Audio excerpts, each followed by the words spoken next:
Capítulo 74. El Dr. Lecter aparcó su camioneta a una manzana del Hospital de la Misericordia de Maryland y limpió las monedas con un paño antes de introducirlas en el parquímetro. Vestido con el mono acolchado que usan los trabajadores para protegerse del frío y con la gorra de visera larga para protegerse de las cámaras de seguridad, entró al edificio por la puerta principal.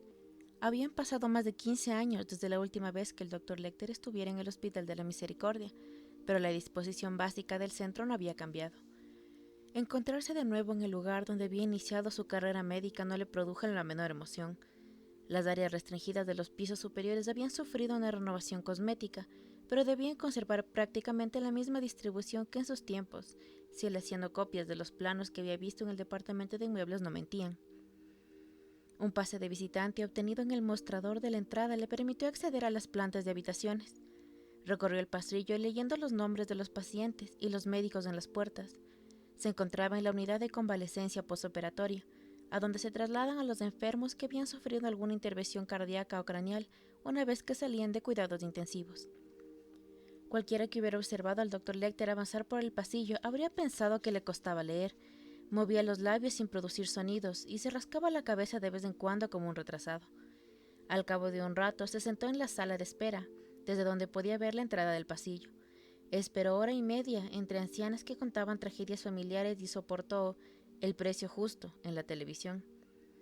Por fin vio lo que estaba esperando, un cirujano que aún tenía puesta la bata verde de quirófano haciendo en solitario su ronda de visitas. Aquel era. El cirujano entró en una de las habitaciones para ver un paciente, del Dr. Silverman.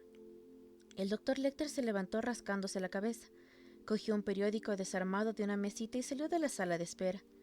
2 puertas más allá había otra habitación ocupada por otro paciente del Dr. Silverman.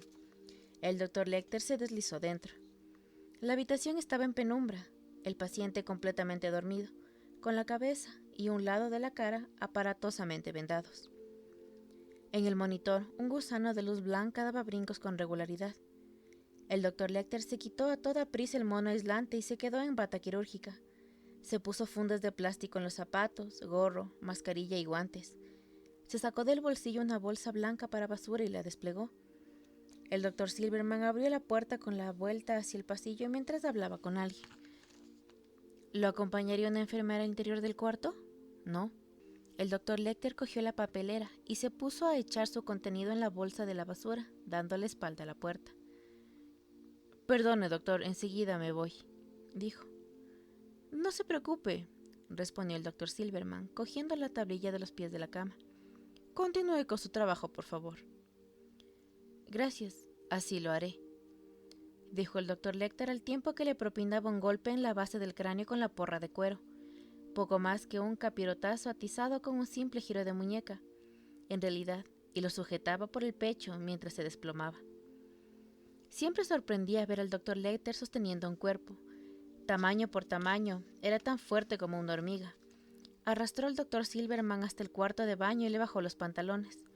Lo dejó sentado en la taza del inodoro. El cirujano se quedó con el torso doblado sobre los muslos. El Dr. Lecter lo incorporó el tiempo suficiente para mirarle las pupilas y hacerse con las tarjetas de identificación prendidas en la perchera de la bata quirúrgica. Reemplazó las credenciales del cirujano con su propio pase de visita, invertido. Se colocó el estetoscopio alrededor del cuello, enroscado al estilo de los profesionales, y las complejas lentes quirúrgicas de aumento en la frente. Se guardó la porra de cuero en la manga. Ahora estaba listo para internarse en el corazón del Hospital de la Misericordia. El centro cumplía estrictamente las directrices federales en cuanto al manejo de drogas narcóticas. En la enfermería de cada planta se guardaban en un armario bajo llave. Para abrirlo eran necesarias 2 llaves, el poder de la enfermera en jefe y su primer ayudante. Además se llevaba un estricto libro de registro. En la zona de quirófanos, la más segura del hospital, cada sala recibía las drogas necesarias para la siguiente intervención unos minutos antes de que se introdujera el paciente. Las de anestesia se guardaban en una vitrina con una zona refrigerada y otra a temperatura ambiente, cerca de la mesa de operaciones. Las de existencia se almacenaban en un dispensario quirúrgico aparte, próximo a la sala de esterilización, que contenía cierto número de preparados que no era posible encontrar en el dispensario general del primer piso. poderosos tranquilizantes y exóticos sedantes hipnóticos que pueden realizar operaciones de corazón abierto y practicar cirugía cerebral sobre pacientes conscientes, con lo que es posible mantener una conversación. El dispensario quirúrgico siempre estaba vigilado durante la jornada laboral, y los armarios no estaban cerrados con llave cuando el farmacéutico se encontraba allí. En una emergencia de cirugía cardiovascular no hay tiempo para buscar llaves. El Dr. Lecter, con la mascarilla puesta, empujó las puertas de vaivén que daban paso a la zona de quirófanos. En un intento de desmadrizar el ambiente, habían pintado las paredes con distintas combinaciones de colores brillantes que hubieran dado la puntilla a cualquier moribundo. Junto al mostrador, unos cuantos cirujanos firmaban la entrada e iban desfilando hacia la sala de esterilización. El Dr. Lecter levantó la tablilla de firmas y movió la pluma sobre ella sin llegar a escribir. El horario del tablero informaba que la primera intervención de la jornada, la extirpación de un tumor cerebral en el quirófano B, comenzaría dentro de 20 minutos. En la sala de esterilización, el Dr. Lecter se quitó los guantes, se lavó escrupulosamente hasta la altura de los codos, se secó las manos, se las empolvó y volvió a ponerse los guantes. Salió de nuevo al vestíbulo. El dispensario debía de ser la puerta siguiente a la derecha. La puerta, rotulada con una A y pintada de color albaricoque, tenía el rótulo Generadores de Emergencia. A continuación se encontraba la puerta de doble hoja del quirófano B. Una enfermera se colocó a su lado. «Buenos días, doctor». El Dr. Lecter carraspeó bajo la mascarilla y murmuró un buenos días. Dio media vuelta hacia la sala de esterilización farfullando como si hubiera olvidado alguna cosa. La enfermera se lo quedó mirando un momento y entró en el quirófano B. El Dr. Lecter se quitó los guantes y los tiró al contenedor plástico. Nadie le prestó atención. Cogió otro par. Su cuerpo seguía en la sala de esterilización, pero en realidad estaba recorriendo a toda velocidad el vestíbulo de su Palacio de la Memoria, pasando de largo junto al busto de Plinio y subiendo las escaleras que llevaban al Salón de la Arquitectura. En una zona bien iluminada que dominaba la maqueta de Christopher Wren para la Catedral londinense de San Pablo, las cianocopias del hospital lo esperaban sobre una mesa de dibujo. Los planos de los quirófanos del Hospital de la Misericordia, alienados uno junto al otro como en el Departamento de Inmuebles de Baltimore. Él estaba allí. El dispensario. Ahí. No. Los planos estaban equivocados. La distribución debió de haber cambiado después de que se archivaran las cianocopias. Sobre el papel, los generadores aparecían al otro lado del vestíbulo, frente al quirófano A. Tal vez las etiquetas estuvieran confundidas. Tenía que ser eso. No podía permitirse dar vueltas de aquí para allá. El Dr. Lecter salió de la sala, empujó la primera puerta a la derecha y avanzó por el corredor que llevaba al quirófano A, la puerta de la izquierda. El rótulo decía IRM. No, adelante. La siguiente puerta era el dispensario. Habían dividido el espacio de un laboratorio para imágenes por resonancia magnética y una zona separada para el almacenamiento de drogas. La pesada puerta del dispensario estaba abierta, inmovilizada con una cuña. El Dr. Lecter se coló en el interior rápidamente y cerró la puerta tras sí. Un farmacéutico rechoncho ordenaba cajas acuclillado junto a los aparadores. ¿Puedo ayudarle, doctor? Sí, por favor. El joven empezó a erguirse, pero no pudo completar el movimiento. El falso cirujano le asestó un mamporro y el farmacéutico se desplomó soltando una ventosidad. El Dr. Lecter se levantó el faldón de la bata quirúrgica y se lo remetió en el mandil del jardinero que llevaba debajo. Recorrió con la mirada los aparadores de arriba a abajo leyendo las etiquetas de velocidad de un rayo. Ambien, amobarbital, amital, clorhidrato, dalmán, flurazepam, alción. Se guardó docenas de frascos en los bolsillos. Luego registró el refrigerador. Midazolam, Noctec, escopolamina, pentonal, coanzepam, solsidem. En menos de 40 segundos, el Dr. Lecter estuvo de vuelta en el pasillo cerrando tras sí la puerta del dispensario. Volvió a la sala de esterilización y se miró en el espejo para asegurarse de que no se le notaban los bultos. Sin prisa cruzó de nuevo la puerta de vaivén con las tarjetas de identidad vueltas deliberadamente al revés, la mascarilla puesta y las lentes sobre los ojos con los cristales levantados. No sobrepasaba las 72 pulsaciones mientras cambiaba saludos ininteligibles con otros médicos. Bajó en el ascensor, un piso, otro más, sin quitarse la mascarilla y con la vista en la tablilla que había cogido al azar. Es posible que los visitantes que se aproximaban al hospital se extrañaran de que el médico llevara mascarilla puesta, hasta bajar la escalinata y estar lejos de las cámaras de seguridad. Y puede que los desocupados que remoloneaban por las calles se sorprendieran al ver a un médico que conducía una camioneta tan vieja y destartalada. En la planta de quirófanos, un anestesista, después de aporrear la puerta del dispensario, encontró al farmacéutico aún inconsciente. Pasaron otros 15 minutos antes de que echaran en falta las drogas. Cuando el doctor Silverman volvió en sí, se encontró tumbado junto al inodoro con los pantalones bajados. No recordaba haber entrado en la habitación y no tenía la menor idea de dónde estaba. Se le ocurrió que podría haber sufrido un desvanecimiento, tal vez un pequeño ataque ocasionado por la presión de un violento retortijón de tripas. Dudaba si moverse por miedo a que se desprendiera un coágulo. Se arrastró despacio hasta que consiguió asomarse al pasillo haciendo gestos con la mano. Un examen reveló una ligera conmoción. El doctor Lecter hizo otro par de visitas antes de volver a casa. Se detuvo en una oficina de correos de los suburbios de Baltimore el tiempo necesario para recoger un paquete que había encargado a través de internet a una empresa funeraria. Era un smoking con la camisa y la corbata cosidas a la chaqueta y la parte posterior abierta. Todo lo que necesitaba ahora era el vino, algo muy, muy festivo. Para eso tenía que trasladarse a Nápoles. Hubiera sido estupendo poder hacer el viaje con el jaguar.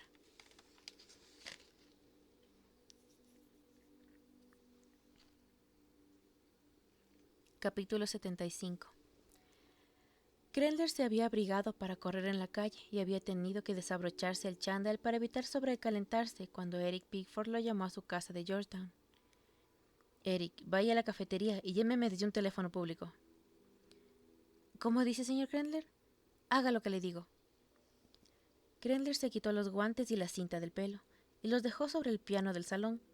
Con un dedo tocó el tema principal de Dragnet hasta que volvió a sonar el teléfono.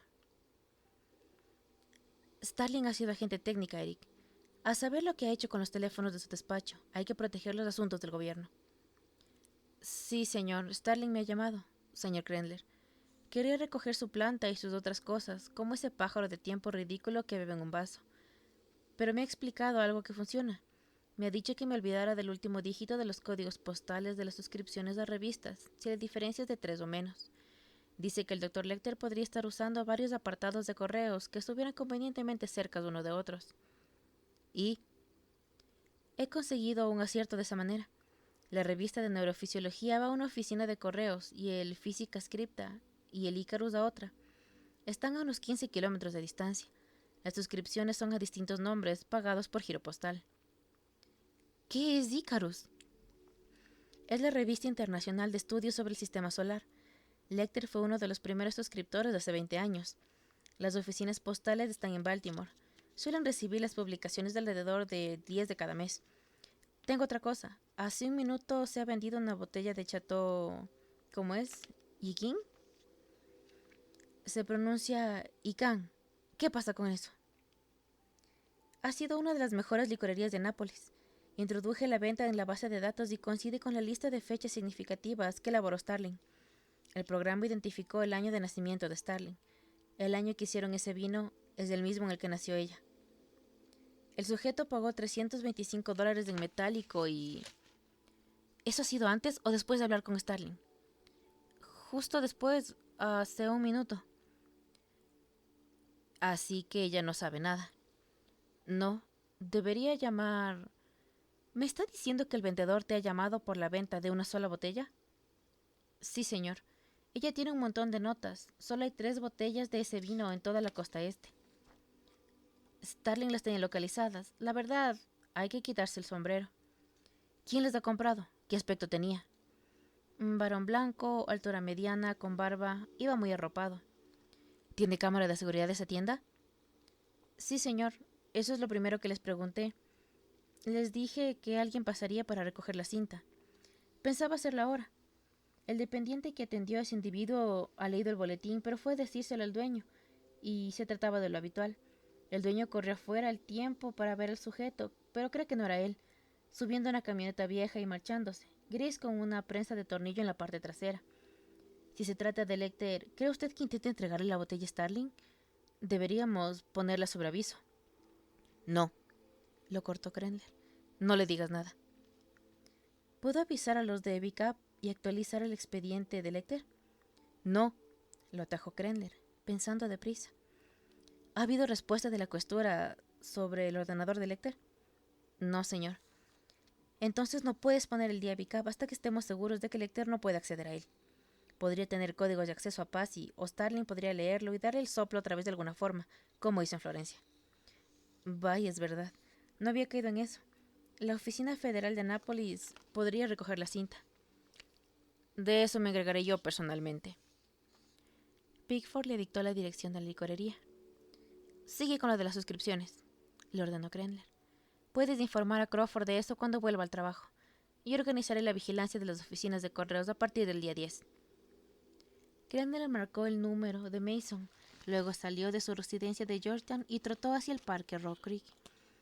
En la penumbra cada vez más densa se veía la cinta Nike blanca para el pelo, las zapatillas Nike blanca y la raya blanca a lo largo del costado de su oscuro chándal Nike, como si no hubiera nadie bajo los emblemas comerciales. Fue una carrera a paso vivo de media hora. Oyó el zumbido de las hélices cuando tuvo a la vista la pista de helicópteros próxima al zoológico. Se agachó bajo las aspas y alcanzó la cabina sin necesidad de interrumpir el trote. El ascenso del aparato lo emocionó. La ciudad, los monumentos iluminados empequeñeciéndose mientras subía a las alturas que se mecían. La dirección era Annapolis, para recoger la cinta y llevársela a Mason.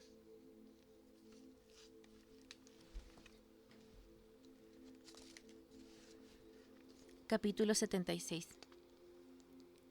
¿Quieres enfocar el aparato de una vez, Cordell? En la profunda voz del locutor de Mason, con sus consonantes sin labialidad, aparato, sonaban más bien coajarato. Crenler estaba a su lado, en la parte oscura de la habitación, para ver mejor el monitor elevado.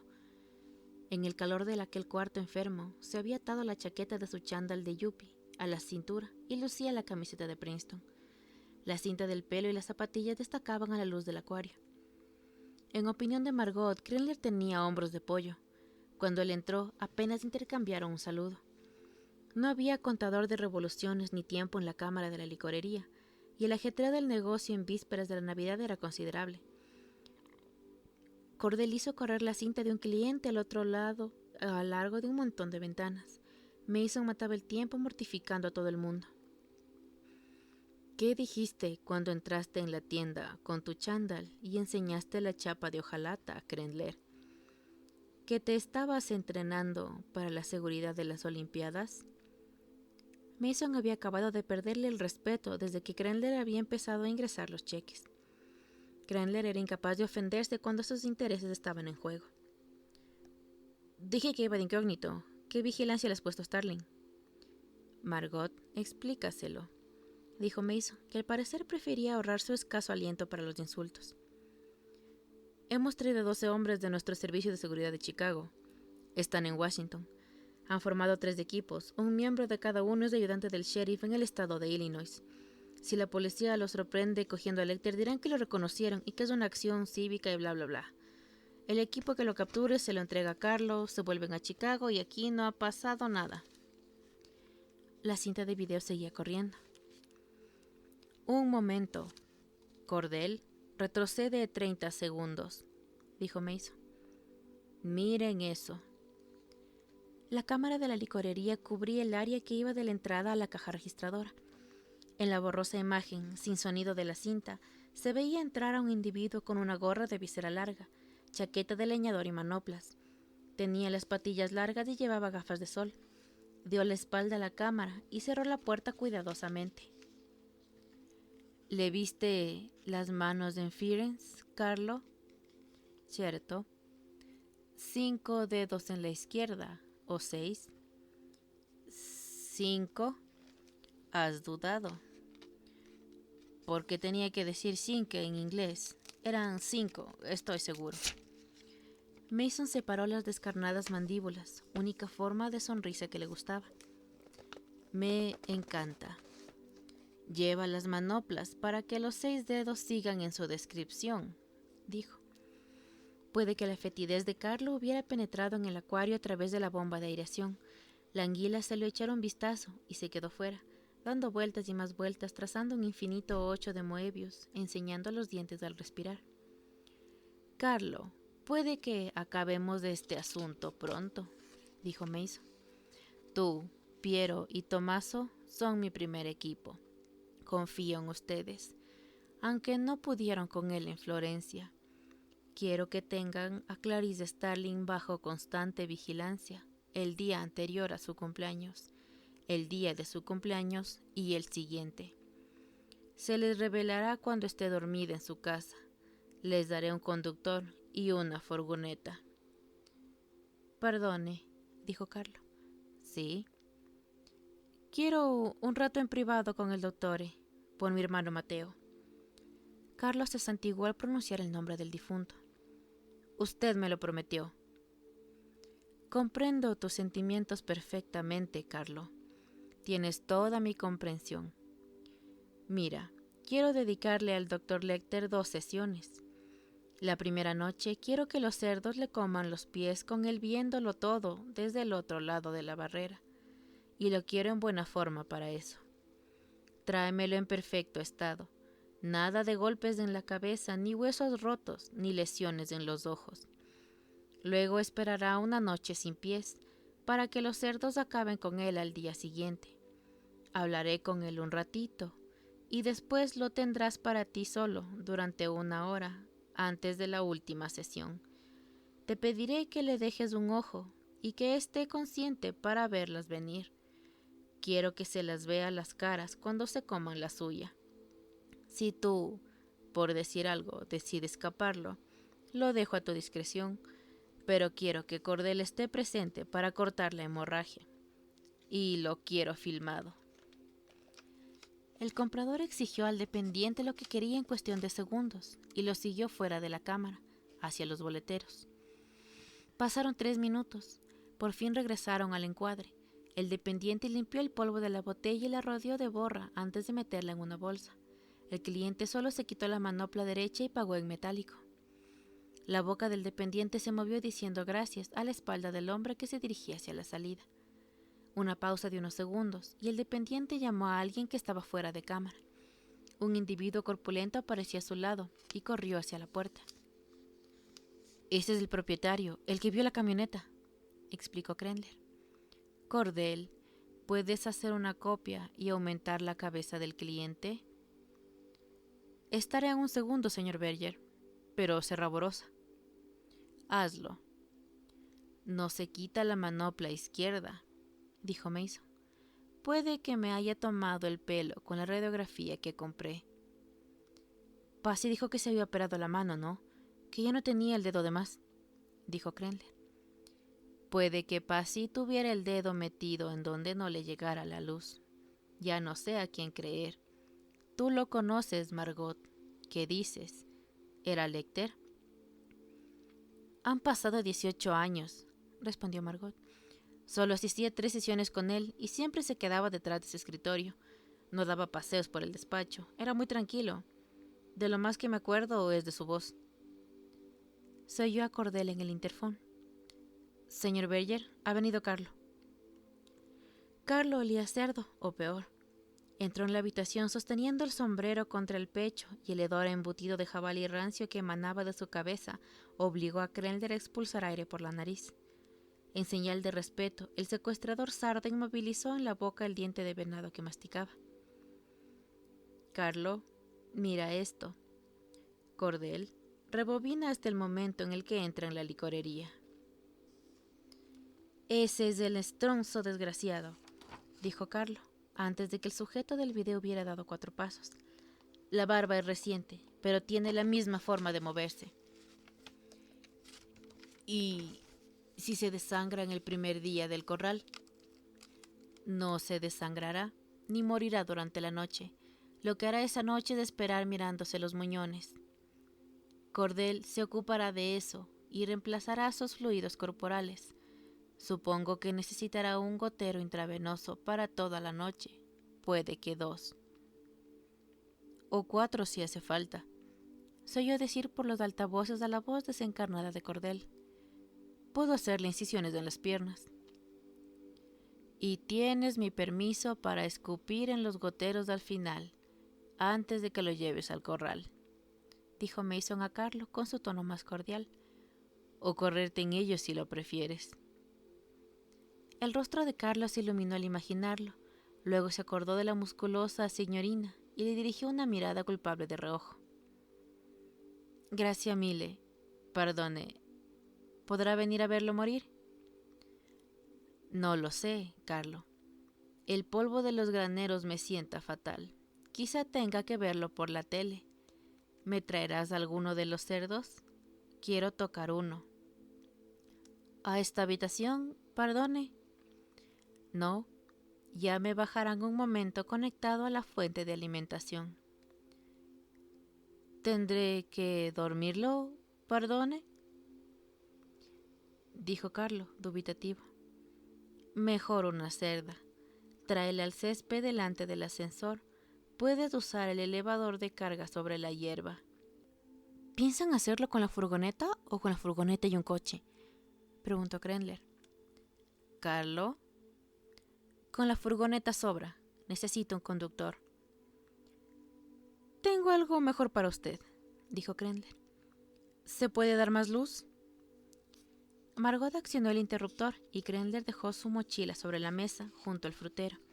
Se puso guantes de algodón y sacó lo que parecía un pequeño monitor con antena y una repisa para elevarlo, además de un disco duro externo y un compartimento para las baterías recargables. Es difícil vigilar al Starling porque vive en un callejón sin salida y no hay donde esconderse, pero tiene que salir.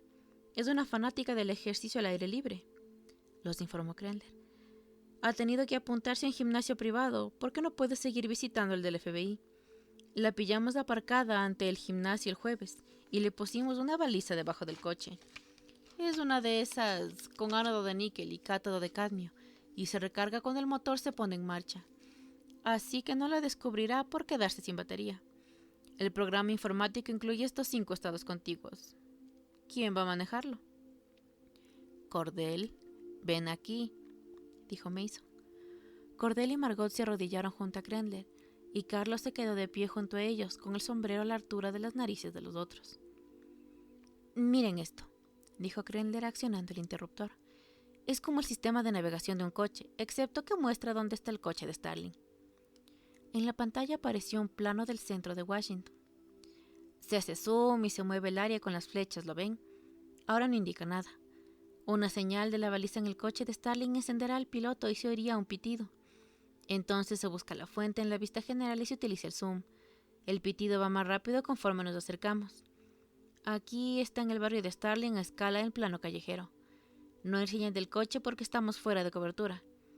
En cualquier punto de Washington metropolitano o de Arlington estaríamos dentro. Lo he sacado del helicóptero que me he traído. Este es un convertidor para el enchufe de corriente alterna de la furgoneta. Una cosa. Tienen que garantizarme que este aparato no caerá en las manos equivocadas. Podría tener un montón de problemas. Esto aún no se vende en las tiendas de espías.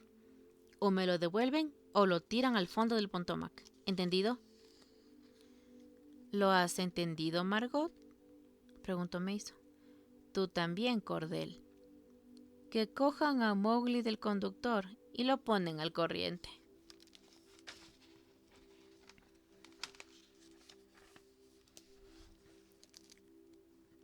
Capítulo 77. Lo bonito de la escopeta de aire comprimido consistía en que podía dispararse con el cañón dentro de una furgoneta sin dejar sordo a nadie. No había necesidad de sacarlo por la ventanilla y arriesgarse a que cundiera el pánico. La ventanilla del espejo bajaría los centímetros imprescindibles y el pequeño proyectil hipodérmico volaría, cargado con una dosis considerable de aceproclamine, hacia la masa muscular de la espalda o el trasero del Dr. Lecter. No se oiría otro ruido que el semejante al chasquido de una rama seca al partirse, ninguna detonación ni estallido del proyectil subsónico que pudieran atraer su atención. Tal como lo habían ensayado, cuando el Dr. Lecter empezara a desplomarse, Piero y Tomaso, vestidos de blanco, lo atenderían y lo trasladarían a la furgoneta, mientras aseguraban llevarlo al hospital a los posibles mirones. Tomaso era el que mejor inglés hablaba, pues lo había estudiado en el seminario, aunque la H de hospital se le hacía un poco cuesta arriba. Mason no se equivocaba asignando a los italianos las fechas claves para capturar al Dr. Lecter. A pesar del fiasco en Florencia, eran con mucha diferencia los más dotados para la caza del hombre, y los que más garantías ofrecían de atrapar vivo al doctor. Para realizar su misión, Mason no les permitía llevar más armas, aparte del rifle de aire comprimido, que la del conductor, Johnny Mowgli, ayudante del sheriff en Illinois de permiso y miembro de la cuadra de Berger desde siempre. Mowgli se había criado hablando italiano en casa. Era un individuo que solía estar de acuerdo con todo lo que decían sus víctimas hasta un segundo antes de matarlas. Carlo y los hermanos Piero y Tommaso disponían de una red, la pistola de aire comprimido, spray irritante y un buen surtido de ligaduras. Era más que suficiente. Al amanecer estaban en su puesto, a 5 manzanas de la casa de Starling en Arlington, aparcados en una plaza para minusválidos en una calle comercial. Ese día la furgoneta llevaba rótulos adhesivos en los que podía leerse: transporte médico para la tercera edad. Una tarjeta colgaba del retrovisor y la matrícula falsa colocada en el parachoques la identificaba como vehículo para el transporte de minusválidos. En la guantera guardaban el recibo de un taller de carrocería por el cambio reciente del parachoques, de forma que podían alegar una confusión del empleado del aparcamiento para salir del paso si alguien cuestionaba el número de la tarjeta. Los números de identificación del vehículo y la documentación eran auténticos, como lo eran los billetes de $100 doblados en su interior como soborno. El monitor, sujeto con velcro al salpicadero y alimentado a través del hueco del encendedor, brillaba mostrando un plano del barrio de Starling, el mismo satélite de posición global que ahora indicaba la situación de la furgoneta. También señalaba el coche de Starling, un punto brillante frente a la casa. A las 9 en punto de la mañana, Carlo dio permiso a Piero para comer algo. Tommaso podría hacerlo a las 10:30. No quería que los dos estuvieran con el estómago lleno al mismo tiempo, por si era necesaria una larga persecución a pie. También a mediodía se hicieron turnos para comer. A media tarde, mientras Tommaso revolvía en la nevera portátil buscando un sándwich, sonó el pitido. La maloliente cabeza de Carlos se volvió con viveza hacia el monitor. «Se está moviendo», dijo Mowgli, e hizo girar la llave del contacto. Tommaso volvió a tapar la nevera. «Vamos allá, vamos allá. Va por Tyndall hacia la carretera principal», dijo Mowgli, sumándose al tráfico.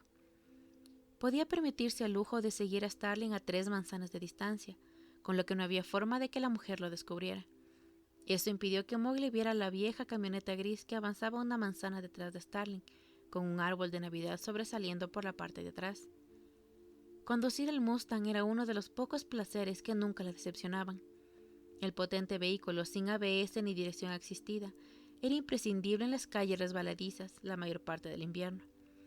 Pero cuando las carreteras estaban secas, era un placer bombear combustible a los 8 cilindros en V, sin pasar de segunda, y oír el rugido del motor. Map, imbatible coleccionista de cupones, le había dado un fajo de vales junto con la lista de la compra. Querían preparar jamón, ternera estofada y 2 asados con verduras. Los invitados traerían el pavo. Celebrar su cumpleaños con un banquete era lo último que le apetecía, pero no le quedaba más remedio, porque Map y un sorprendente número de agentes femeninas, a muchas de las cuales solo conocía de vista, o apreciaba esencialmente, se habían empeñado en mostrarle su apoyo en aquellos momentos de infortunio. Jack Crawford no se le iba de la cabeza. No podía visitarlo en cuidados intensivos, ni tampoco llamarlo por teléfono. Le había ido dejando notas en el mostrador de la enfermera, simpáticas postales de perros con los mensajes más ligeros que se le habían ocurrido escritos al dorso. Starling procuró olvidarse de su situación jugando con el Mustang, reduciendo 2 marchas con un solo toque del embrague, empleando la compresión del motor para minorar antes de girar hacia el aparcamiento del supermercado Safeway y pisando el freno tan solo para que los coches que le seguían vieran sus luces. Tuvo que dar 4 vueltas al aparcamiento para encontrar una plaza libre, aunque bloqueada por un carrito del supermercado. Se bajó a apartarlo. Cuando acabó de aparcar, otro comprador se había llevado el carrito. Starling cogió uno junto a la puerta y lo empujó hacia la sección de alimentación. Mowgli había visto que giraba y se detenía en la pantalla del monitor, y a cierta distancia a la derecha distinguió el enorme Safeway. «Está en el supermercado», dijo a los otros, y torció para entrar en el aparcamiento. En unos segundos localizaron el coche. Una mujer joven empujaba un carrito hacia la entrada. Carlo la enfocó con los prismáticos. «Es Starling, es la mujer de las fotografías», aseguró, y le pasó los prismáticos a Piero. Me gustaría hacerle una foto, dijo este. Tengo el Zoom aquí. Había una plaza libre para minusválidos separada del coche de Starling por el espacio para circular. Mowgli se metió en ella, adelantándose a un gran Lincoln con matrícula para minusválidos. El conductor, iracundo, hizo sonar el claxon un buen rato. Desde la parte trasera de la furgoneta veían la cola del Mustang. Tal vez porque los vehículos norteamericanos le eran más familiares, fue Mowgli el primero que advirtió la vieja camioneta, estacionada en una plaza alejada cerca del final del estacionamiento. Solo se veía la parte trasera de color gris. Enseguida se la señaló a Carlo. Lleva un torno en la parte de atrás. ¿Recuerdas lo que dijo el tío de la licorería? Enfócalo con los prismáticos. Ese árbol no me deja verlo. Carlo, ¿sea una morsa azul camione? Cierto. Sí que lleva un torno. Está vacía. ¿Entramos en el supermercado para vigilar a la mujer?, dijo Tomás, que no solía hacer preguntas a Carlo. No, si lo hace será aquí fuera, respondió Carlo. La lista empezaba por los productos lácteos. Starling, procurando aprovechar los cupones, eligió el queso y algunos panecillos preparados para calentar y servir. Lo tienen claro si piensan que voy a hacer panecillos para una multitud, pensó. Al llegar al mostrador de la carnicería, se dio cuenta de que se había olvidado de la mantequilla. Dejó el carrito y dio media vuelta. Cuando volvió a la sección de carnes, el carrito había desaparecido. Alguien había sacado los productos y lo había dejado en un estante, pero se había quedado con los cupones y con la lista. La madre que lo parió, dijo Starling, lo bastante fuerte para que lo oyeran los presentes. Se puso a mirar a su alrededor, pero no había nadie con un fajo de cupones. Respiró hondo un par de veces. Podría quedarse junto a las cajas registradoras y tratar de reconocer su lista, si es que no la habían separado de los cupones. Bah, total por un par de $. No iba a dejar que le estropearan el cumpleaños por tan poca cosa. No quedaban carritos libres dentro del supermercado. Salió a buscar uno por el aparcamiento. ¡Eco! Carlo lo vio saliendo de entre los vehículos con el paso vivo y seguro que él recordaba. Vestía abrigo de pelo de camello y sombrero de fieltro de ala ancha y llevaba un regalo con caprichosa resolución. Madonna, va hacia el coche de la chica. El cazador que llevaba dentro se hizo cargo de la situación y Carlo empezó a controlar la respiración preparándose para el disparo. El diente de venado que mascaba apareció un instante entre sus labios. Las ventanillas traseras eran fijas. Mete en moto, retrocede y ponte al lado, ordenó Carlo. El Dr. Lecter se detuvo junto a la ventanilla del acompañante del Mustang. Luego cambió de idea y fuera del conductor. Puede que con la intención de olfatear el volante. Echó un vistazo a su alrededor y se sacó la varilla de la manga. Ahora la furgoneta estaba del costado y Carlo, dispuesto a disparar el rifle, pulsó el botón para bajar la ventanilla. No pasó nada. «Mowgli, el fenestrino», se oyó decir a Carlo con voz sobrecogedoramente tranquila, ahora que estaba en plena acción. Tenía que ser el seguro para niños, y Mowgli lo buscó a tientas. El doctor metió la varilla por el espacio entre la puerta y la ventanilla e hizo saltar la cerradura. Abrió la puerta y se agachó para entrar. Soltando un juramento, Carlo descorrió lo justo la puerta lateral y levantó el rifle. Piero hizo mecerse la furgoneta al apartarse unas décimas de segundo antes de que sonara el chasquido del rifle. El dardo cortó el aire y con un crujido casi imperceptible atravesó la camisa almidonada del Dr. Lecter y se le clavó en el cuello. La droga, una dosis abundante en un punto crítico, hizo su trabajo en cuestión de segundos. El hombre intentó erguirse, pero las piernas no le respondieron. El envoltorio se le cayó de las manos y rodó bajo el coche. Aún pudo sacar la navaja del bolsillo y abrirla mientras se derrumbaba entre la puerta y el asiento, con las piernas convertidas en agua por el tranquilizante. «Misha», murmuró, mientras su visión se hacía borrosa. Piero y Tommaso se deslizaron hasta él como dos gatos enormes y lo inmovilizaron entre los coches, hasta estar seguros de que las fuerzas lo habían abandonado. Mientras empujaba el segundo carrito del día del aparcamiento, Starling oyó el chasquido, y al reconocerlo de inmediato como el ruido de un disparo, se agachó instintivamente mientras de su alrededor la gente seguía su camino. Era difícil saber de dónde procedía. Miró hacia su coche, vio las piernas de un hombre desapareciendo dentro de una furgoneta y pensó que se trataba de un secuestro. Se golpeó la cadera huérfana de pistola y echó a correr hacia la furgoneta sorteando los coches aparcados. El anciano de Lincoln había vuelto y estaba tocando el claxon para que la furgoneta se apartara de la plaza del aparcamiento que bloqueaba, ahogando así los gritos de Starling. ¡Alto! ¡Deténgase! ¡FBI! ¡Alto! ¡Disparo! Gritó Starling, esperando que al menos le dieran tiempo a ver la matrícula. Pero la vio venir, y moviéndose a toda prisa, cortó la válvula del neumático del dedo del conductor con la navaja de Lecter, y corrió, y se arrojó de cabeza al interior de la furgoneta. El vehículo pegó un bote sobre una mediana del aparcamiento y aceleró hacia la salida. Starling consiguió ver la matrícula. La apuntó con el dedo sobre una carrocería polvorienta. Con las llaves en la mano, Starling oyó el silbido del aire que escapaba de la válvula antes de llegar al coche. Veía el techo de la furgoneta llegando a la salida. Golpeó la ventanilla de Lincoln, que seguía tocando el claxon, ahora por ella. ¿Tiene el teléfono en el coche? FBI, por favor. ¿Lleva teléfono en el coche? Arranca, Noel, dijo la mujer golpeando al conductor con la pierna y pellizcándolo. No queremos problemas. Esto es de algún truco. Tú no te metas. Y el coche salió disparado. Starling corrió al teléfono público más cercano y marcó el 911. El ayudante del sheriff Mowgli corrió al límite de la velocidad a lo largo de 15 manzanas. Carlo arrancó el dardo del cuello del Dr. Lecter, aliviado al ver que el agujero no sangraba. Bajo la piel se había formado un hematoma del tamaño de una moneda de 25 centavos. La inyección debía difundirse a través de una masa muscular grande. Aquel desgraciado era capaz de morirse antes de que los cerdos pudieran acabar con él. Nadie hablaba en el interior de la furgoneta. Solo se oían las respiraciones y los graznidos de la radio de la policía bajo el salpicadero. El Dr. Lecter yacía en el suelo envuelto en su distinguido abrigo, con el sombrero atrapado bajo la lustrosa cabeza y una mancha de sangre en el cuello de la camisa, elegante como un pavo en el escaparate de un carnicero.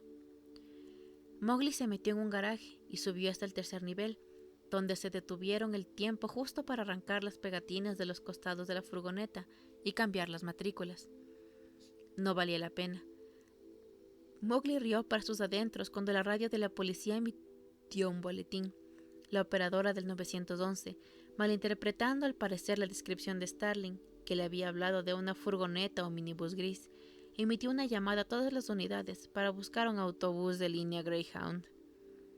Se había de reconocer, no obstante, que había apuntado correctamente todos los números de la matrícula, excepto uno.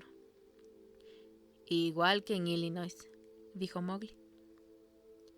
Lo he visto sacar la navaja y he creído que se iba a matar para librarse de lo que le tenemos preparado, dijo Carlo a Piero y Tomás. Va a lamentar no haberse rebanado el pescuezo. Mientras comprobaba las otras ruedas, Starling encontró el paquete junto al coche. Una botella de Chateau d'Yquem de $300 y la tarjeta, escrita con aquella letra que le era tan familiar. Feliz cumpleaños, Clarice. En ese momento comprendió lo que había visto.